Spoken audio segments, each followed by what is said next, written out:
Genitive?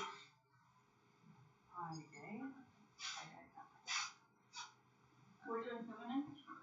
Doesn't really matter in case of Pice. Genitive singular? Genitive singular? Genitive singular? I do. Right. This is so paidos. Right? This is the S of the usual S of the genitive, like we expect in English. It has the O grade in the third declension, paidos. Dative singular. Well, it has an iota in it.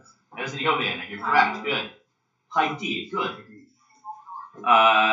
And then accusative.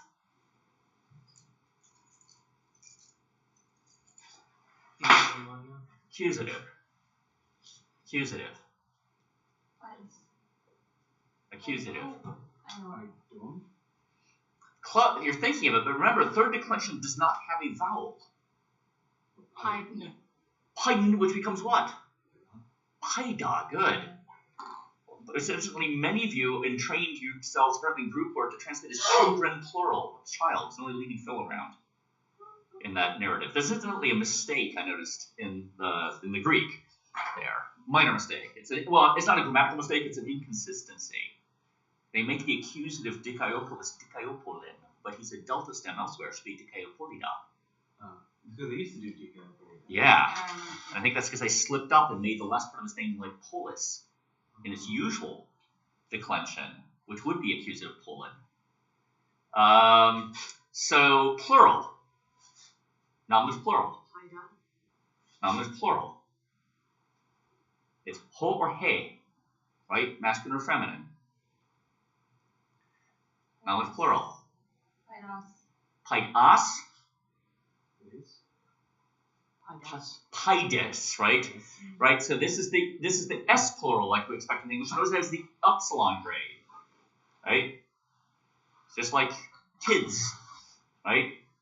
Okay. And so genitive plural should be no error here. Paidon, good. I can't miss. Right. It's like knowing there's an iota in the dative singular. Okay, and then dative plural. Take it to Mikhail. Dative plural? No idea. Continuing around the room. Samante? Maya? Say again? Dative plural. But can you say za in? Well, can you have an inherited za?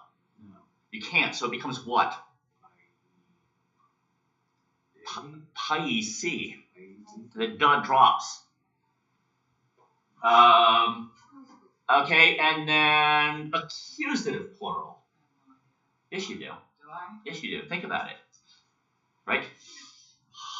Center's right there. Eyes forward, ears pricked up. Think about it. What? Right. Paidas. From uns, with the characteristic nu of your accusatives in general, plus the plural ending. I guess transformed in various ways. So in the first declension, it's that the accusative plural ending is as, from uns. And in the second declension, it's us, from ons. Some of the transformations and consonants I'll tell you about later. And the third declension is uns, which becomes as. Right? That's that sonnet nu, the nu with a circle under it, which you're going to see a little bit more about today. Okay. I will. Well, I'm setting this up.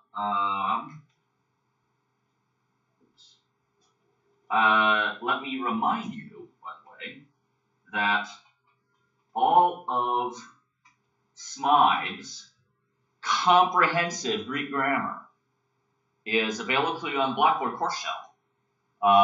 It's in that section on, actually it's by itself in course materials, I believe. It's a PDF, and not only is it the PDF, it's a searchable PDF. It's a PDF that if you click on the table of contents icon on the left, it will open up a table of contents that have links in it.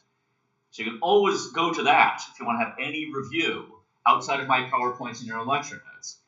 And that, it covers everything. It covers a lot of stuff that you're not going to see anytime soon. But it's there. That's why I give it to you. So there is a ready reference along with things like dictionaries.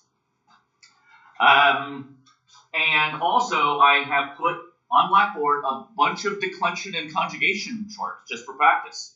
Doing it on the board is awesome. I'm really glad you guys have been doing group work in here, that sort of thing. But if ever snow day you're by yourself and you want to review some of this stuff, then there's no harm and certainly possibly a lot of benefit to be had from just filling those in.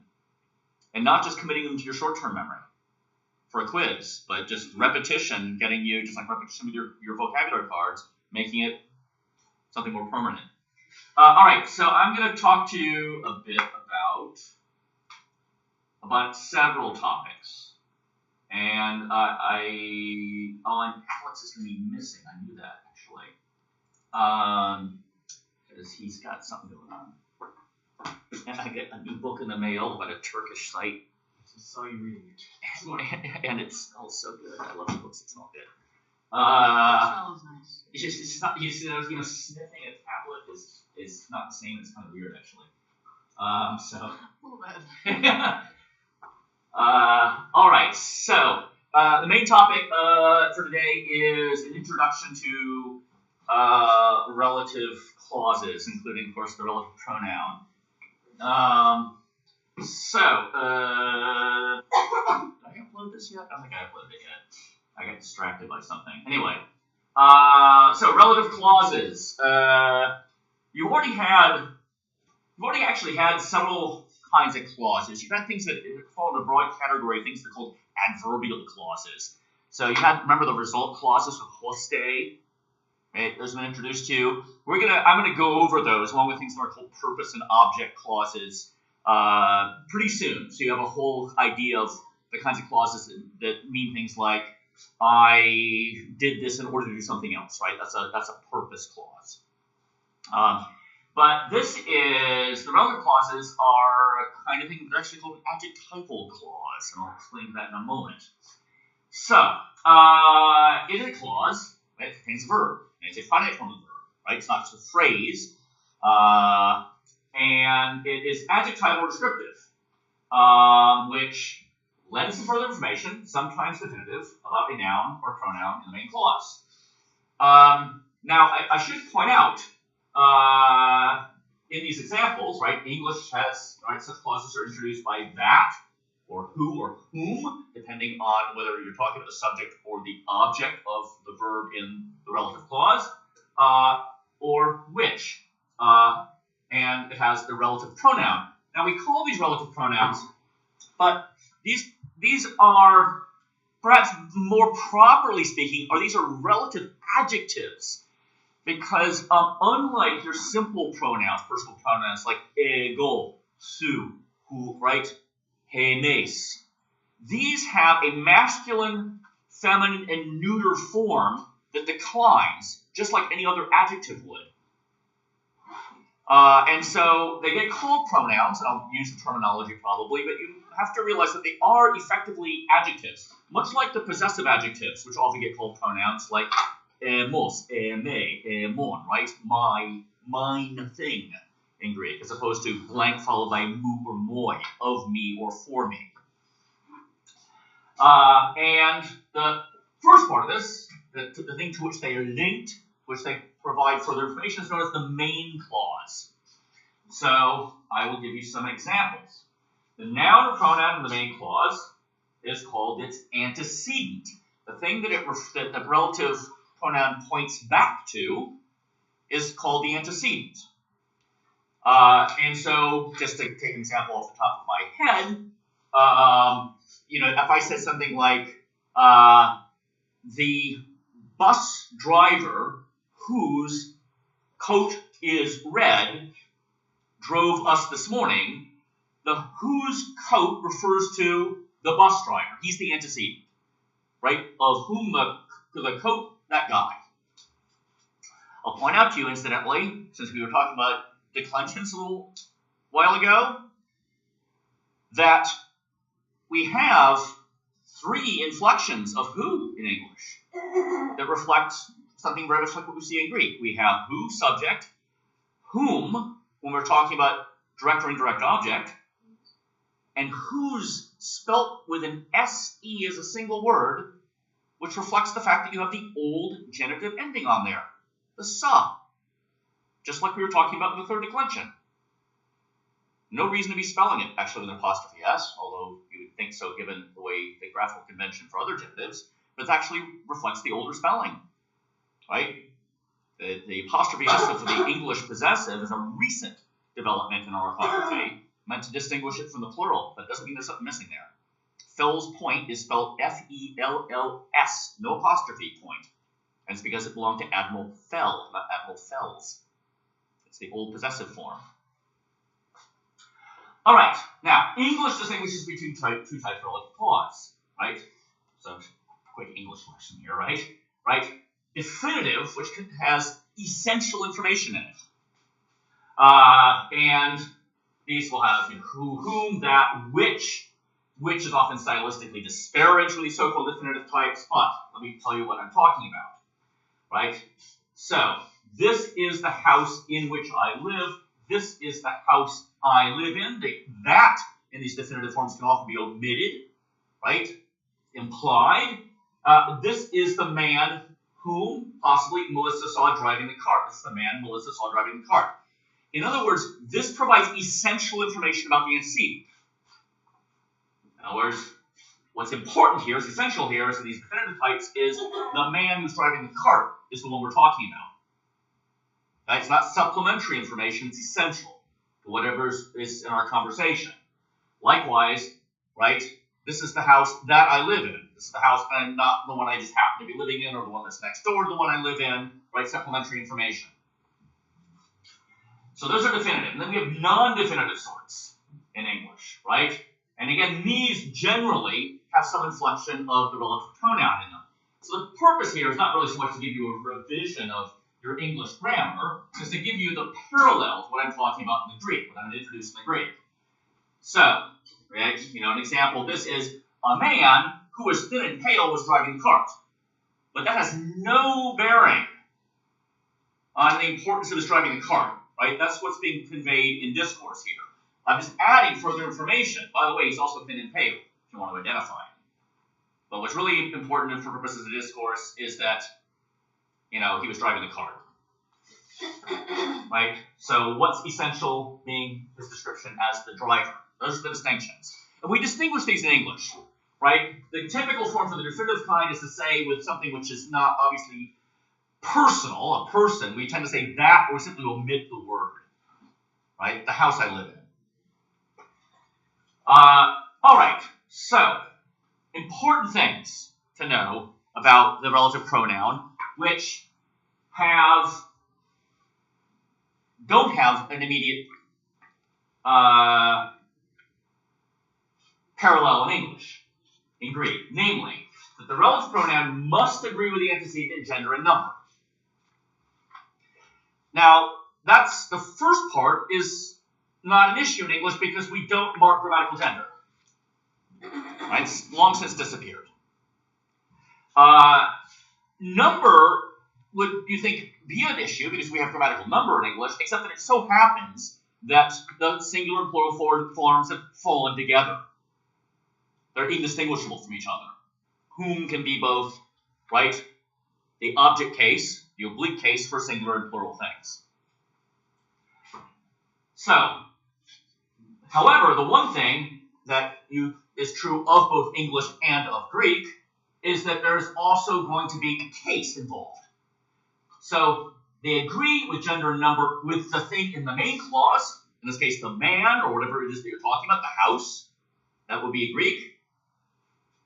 But the case is determined by the verb in the relative clause.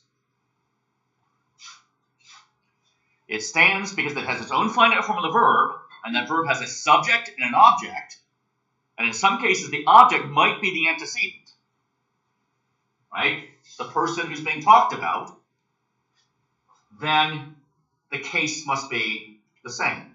An example in English was, right, this is the person to whom Melissa gave the money. Right? The whom still refers back to the antecedent, the person. It's just in the relative clause, right, rather than being a predicate nominative, this is the person, it is the object, indirect object as it happens, of the verb give. Give money, indirect object, to whom? To whom? That person. So what is true of English here, especially if you speak precisely and don't get all muddled about when to use who and whom, like as a lot of people do, also applies in Greek. So, I saw the man who was driving the cart. The man to whom Melissa gave the money, right? The man whose clothes were on fire. Right? Here he's direct object of I saw, but clothes on fire is possessive relationship, generative relationship. Right? Not determined by the relationship between subject and object in the main clause. This is the relative clause, everything after who's there.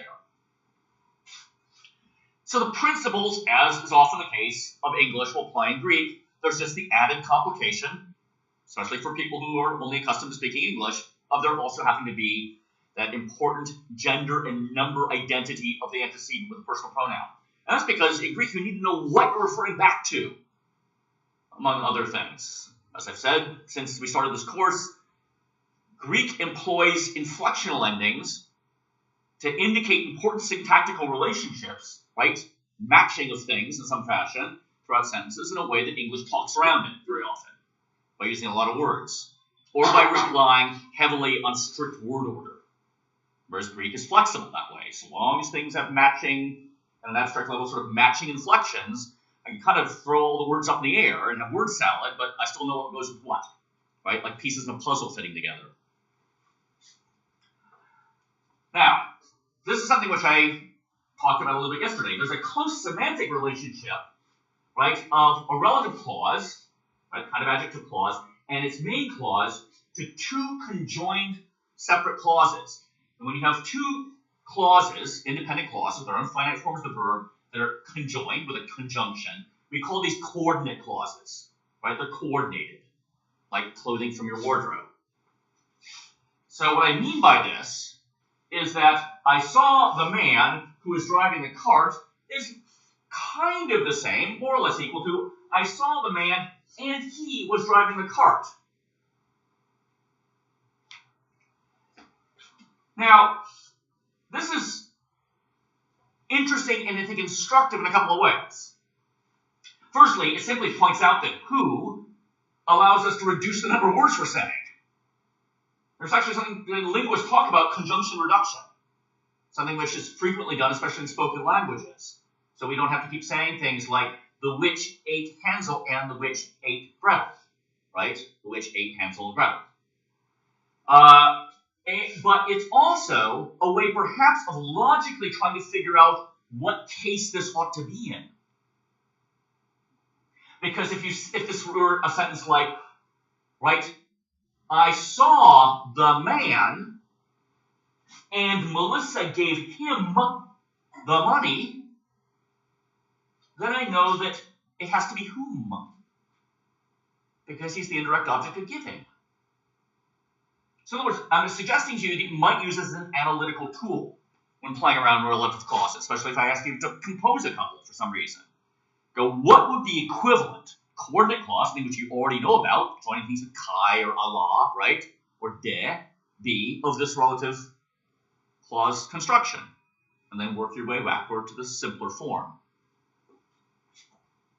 Now, there is perhaps some different connotations, especially the definitive sort, because it is clear in a relative clause, because of this principle of the antecedent, right, that you're talking about the same man.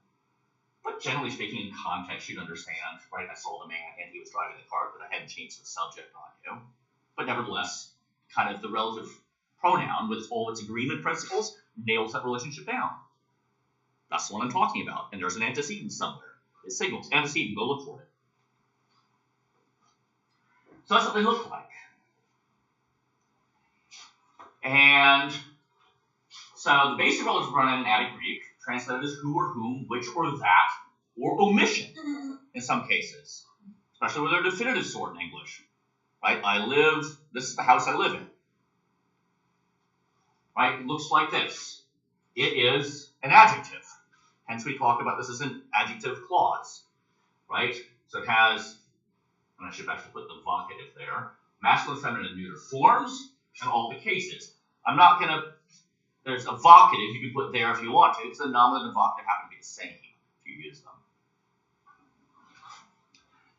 So, it looks a little bit like what? It looks a little bit like your definite article. It has a separate origin from the definite article, so superficially the same. Notice that in the masculine feminine, it behaves just like you would expect of one of those adjectives of the sort of the kalos, kale, kalon type, right? Where the masculine and neuter have one declension, the feminine, right, the second, and the feminine has a first declension form. But, and this is an important thing, notice the neuter form in the singular does not have a nu on it. It is not second declension.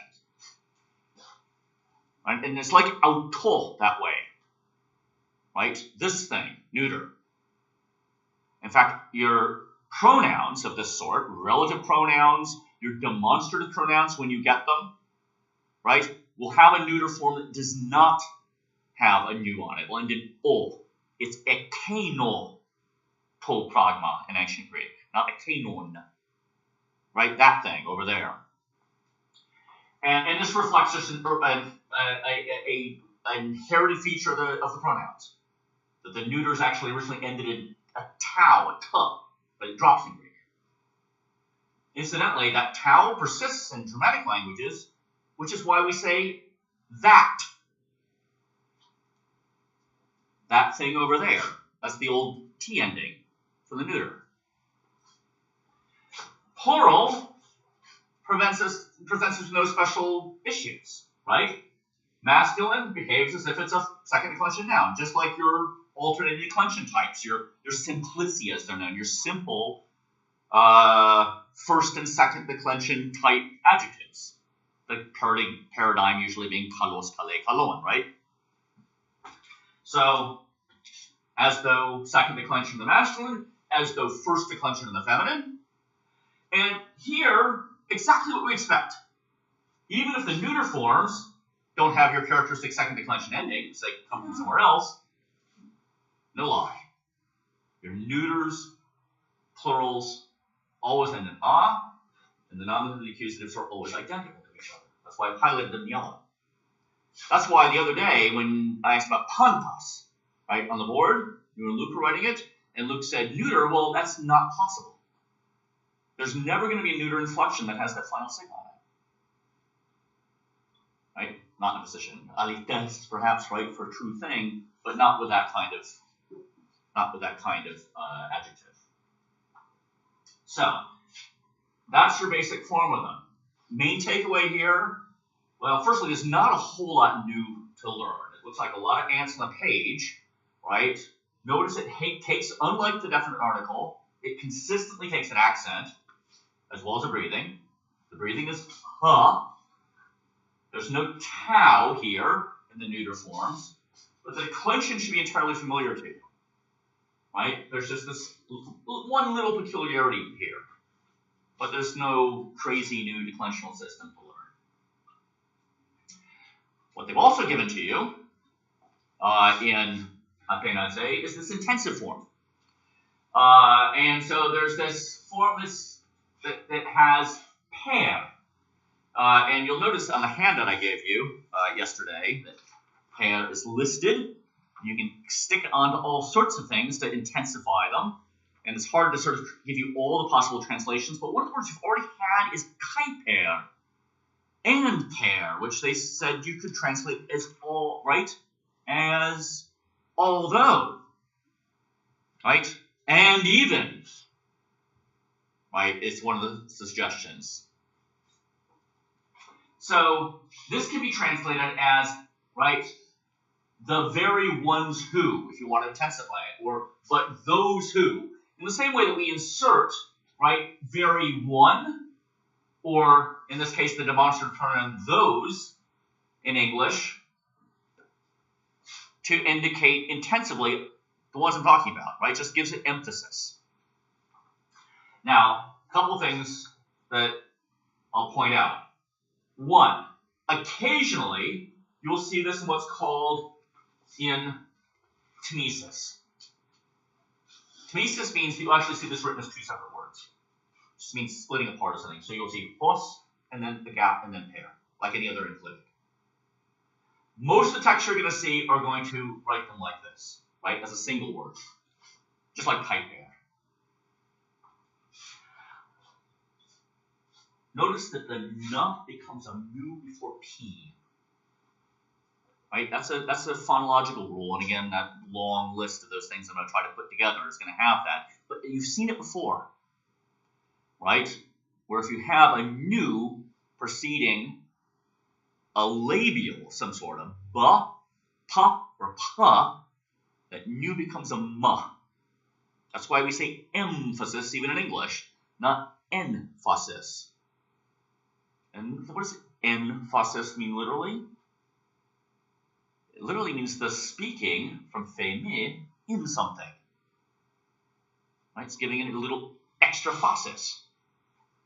Right? That's why we say emphasis. That's where the word comes from. Occasionally you'll see these anomalous spellings though. So just be prepared. There's a little bit of variation. Right? Unpair.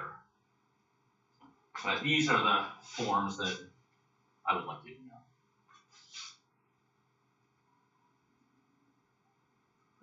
Okay, now, something which I'm not going to spend a lot of time on, but note for future reference.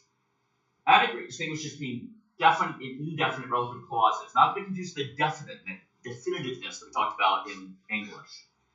In a way that English does not always make this distinction. Now, this is actually going to get a topic which is for your next textbook a little bit. But we have, if the antecedent is definite, right? The man, the book, whatever it might be that something happened to, then everything's simple, right? We have an indicative tense with oo, right? The form of the verb, both in the main clause and the relative clause, are going to have all the characteristics you're familiar with. They're going to be in this indicative mood, right? The default mood. However, you will learn shortly the indefinite form of these relative pronouns, right? Hos, tis. Notice that that is hos plus indefinite. Tis. Which song, literally. Which song? Whose song? That song, or any. Right? So it's again a combination. The reason I'm showing it to you now really is it's a combination of relative pronoun plus an enclitic. So previously, enclitic pair for intensiveness. Here it's enclitic tis. Univerbed, right, made into one word. Which is, you should immediately know, is that thing that indicates, we're dealing with some or certain or any, but certainly not one that I can put my finger on a name, right? Now, in this case, we're going to have to deal with stuff you haven't gotten into, because when you start to make things indefinite in Greek, firstly, you throw in something called this modal particle or adverb on, and then you have to switch out all the moods. And that's one of the things we're going to deal with later in the semester. Is the so-called sequence of, it's often called sequence of tenses, because that's what they call it in Latin, but it's actually a sequence of moods. So that's why you have to learn the subjunctive and the optative. There is an equivalent in modern Greek. Otiine versus otinaine, whatever it may be, right? As opposed to whatever it is. So it's the equivalent of having the na thrown in modern Greek. All right, any questions about relative clauses? Yeah. Not relative clauses, but what is the capital lambda? I've shown it to you before. Kai ta loipa. It's ancient Greek for etc. And the remainder. Yeah, I've thrown it in several of my PowerPoints. Right, so capital lambda is just Greek for etc. All right. Quick thing I want to go over, and then I'm going to go through a review of present participles.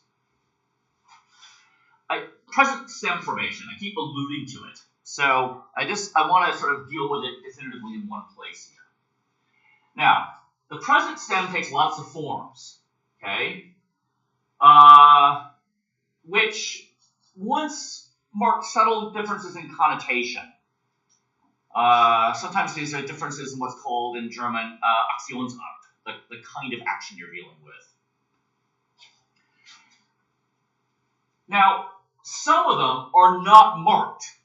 So the ones that you're given, sort of paradigmatically to begin with, right? Your thematic conjugation, luo and lepo, there's nothing about those stems per se that marks them as present tenses. So many of them are not marked, but why talk about it? Because some of them are marked in shape.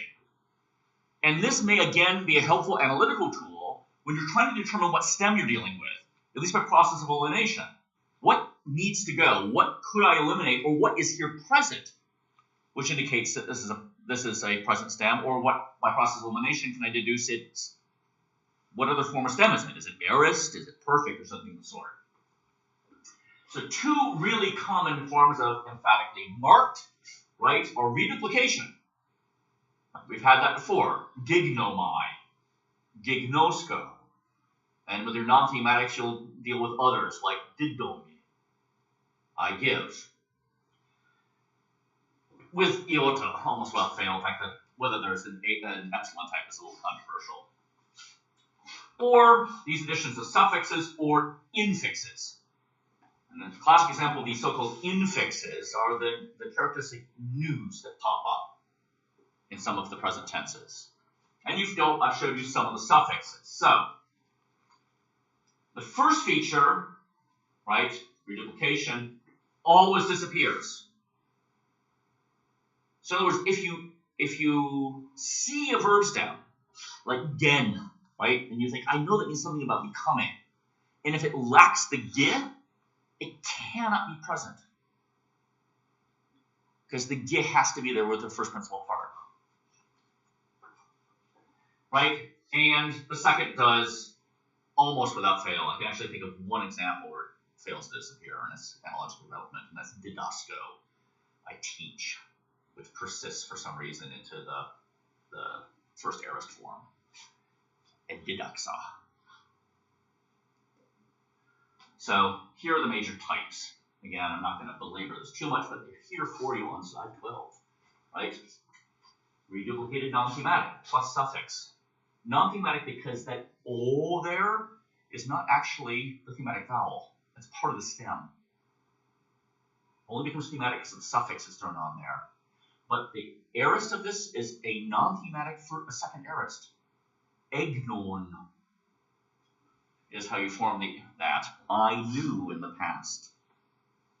And that reveals the fact that it's a non-thematic. Want me to write egnon for you? So the non-thematic aorist for this is egno, that's the stem, plus secondary ending, egnon. Notice it drops the ska as well. The sko ending. Reduplicated thematic, gignomai, right? That is the thematic vowel. Right? Stem variants are those. Very common suffix is this yet, o. It's not just a thematic vowel, it's a thematic vowel preceded by ya.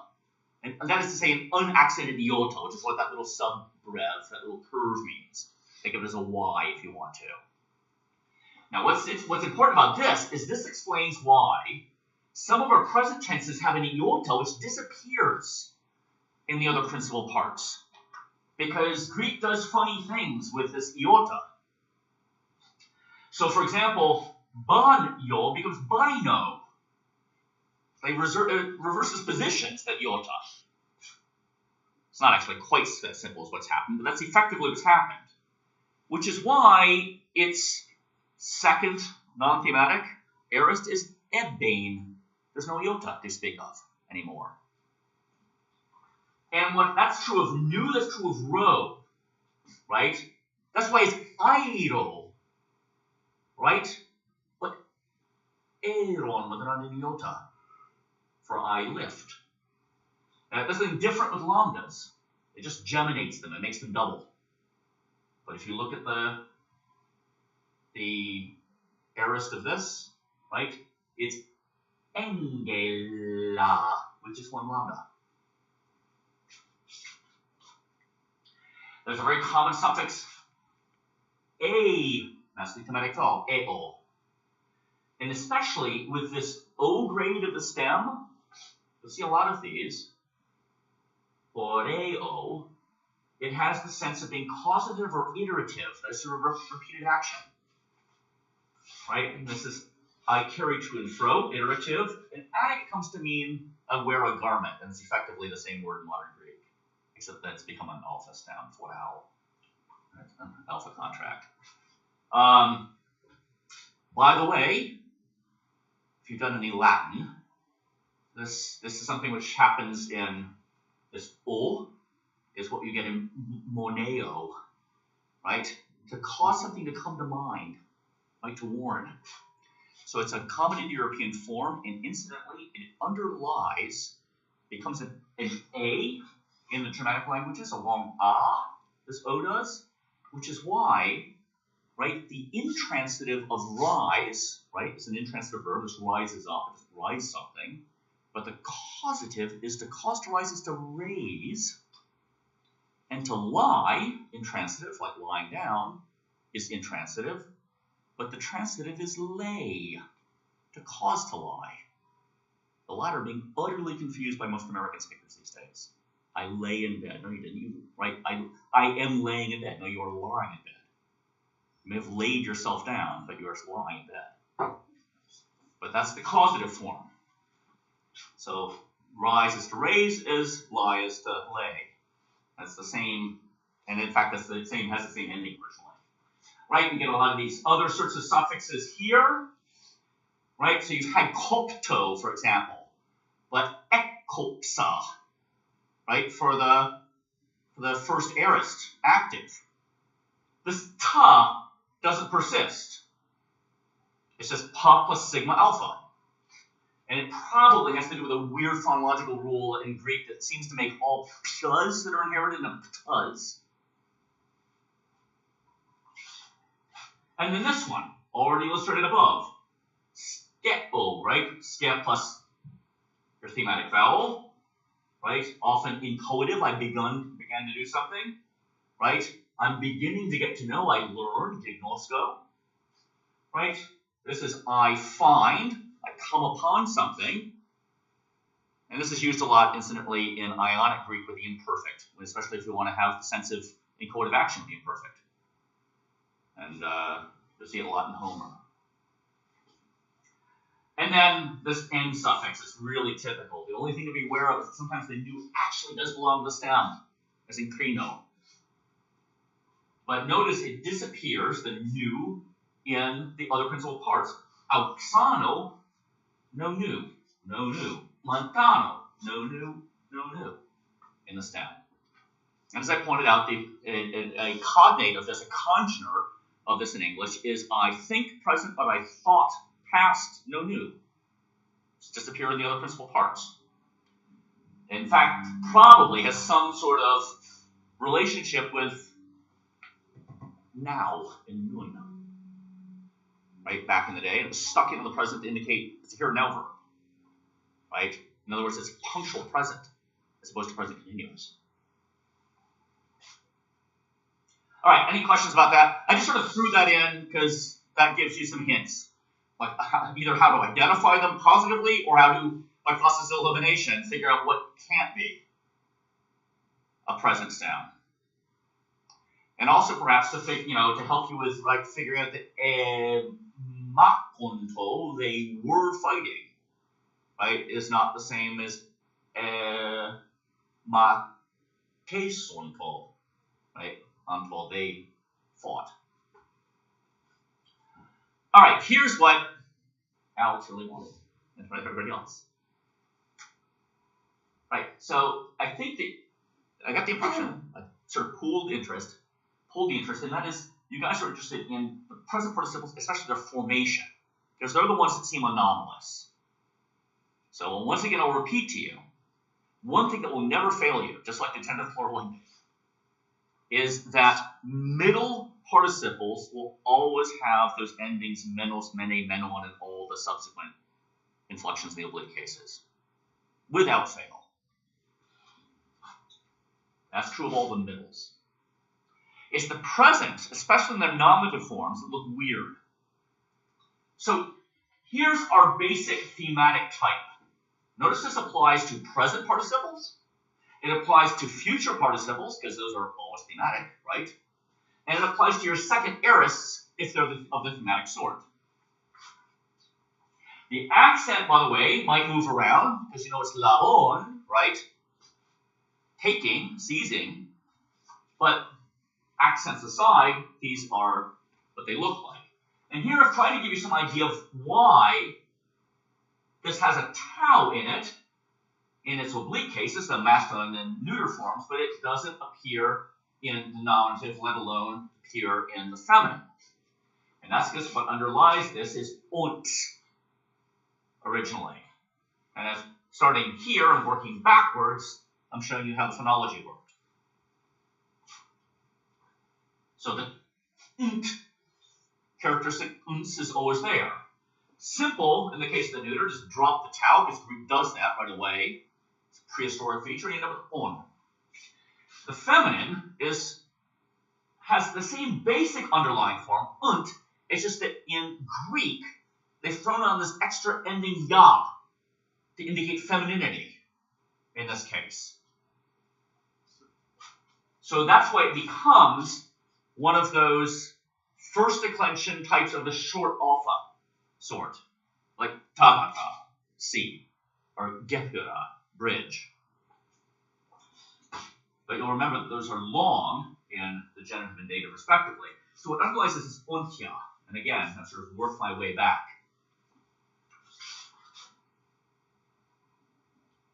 Notice the notes at the bottom about how the contract verbs contract these endings, though, with whatever their characteristic final vowel is. And likewise, the second aorist takes the accent on the ending, so labon, labusa, labon, right? Those are the plurals. Notice that just like our ending for the third person plural, right? Usi from unsi, from unti in that case. This is the one that looks anomalous. This is anomalous because of this development, which is not true of the others. But otherwise, the und persists in the masculine and neuter forms and is hidden in the feminine. Once again, notice, in every number, the nominative and accusative of anything neuter is going to be identical. Never fails. More than genitive plural endings. Likewise in this number, plural, ah. They're the same, and it's always ah is the ending. This is the first aorist endings, which you've just learned. What basically underlies them is the same thing. Right? These present, these active, I should say, these active participial forms have an und in them so far. Your present active doesn't. Takes a different, your perfect active doesn't. Takes a different form. Right? But und underlies these. So, here I've tried to show you the development. The development is slightly different in this case, though, because here there is no preceding vowel. There's no preceding eo. And it's precisely because there is no preceding eo, and the itself is a reflex of an underlying that ends up as as and not an or something of the sort. That's the only reason it looks different than these nominative forms. Now here it's pretty simple, just like your short ending, with the thematic sort. Similarly, what underlies this is ya, but it comes out as asa. Yeah. It's because it is subsequent to the sigma deletion rule. And especially because this here has reflects the fact that there was a preceding consonant. Remember, you can only, in most situations, you can only iterate that once, that sigma deletion rule. The big exception being second singular of I am, a, where it really ought still to be esi. And it is actually in some epic.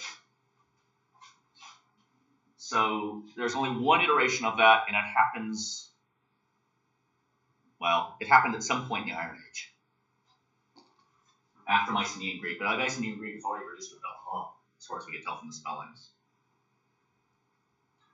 Right, plurals, nothing too surprising here. Just notice that is, right, dative form here, right, third declension, un-see becomes ah-see. And that's to do with a rule concerning the presence of nu before sigma. And nu becomes sonnet, and then just contributes the link preceding ah. But again, no surprises, I think, here. Right? For your plurals. Now, final slide is this. Here's some other endings that you're going to see in time. Right? So these are the final variations on these. You're going to deal with a type ending in ace. You're going to see it in two places. You're first going to see it in the aorist passive, which is still used for certain grammaticalized forms in modern Greek. Pro anaphethis, aforementioned, and anothenothen, right? Communique, from a first aorist passive. But notice, initially, you'll see that also, incidentally, in your non-thematics of the tipemi type, I place, I put. And us, which you're going to see with your non-thematics of the didomi type, right? I give. Didus, giving something.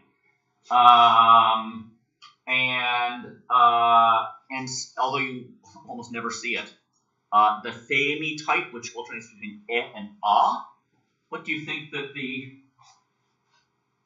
present participle nominative masculine is going to be for that?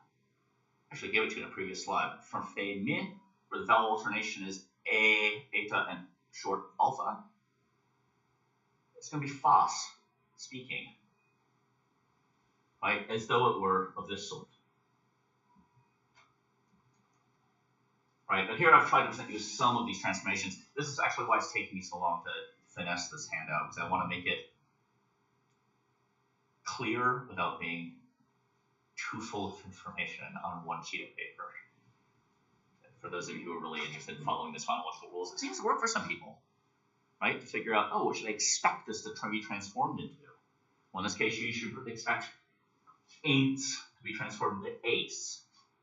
That's a little bit more tricky than that, because that there is not a thematic vowel. That is actually one of these things called H sub 1. It's actually a consonant in origin, which is why that N gets a vocalic reflex. And so it's a vowel between two consonants. Advanced phonology. All right, is that useful for reference at least? Yeah?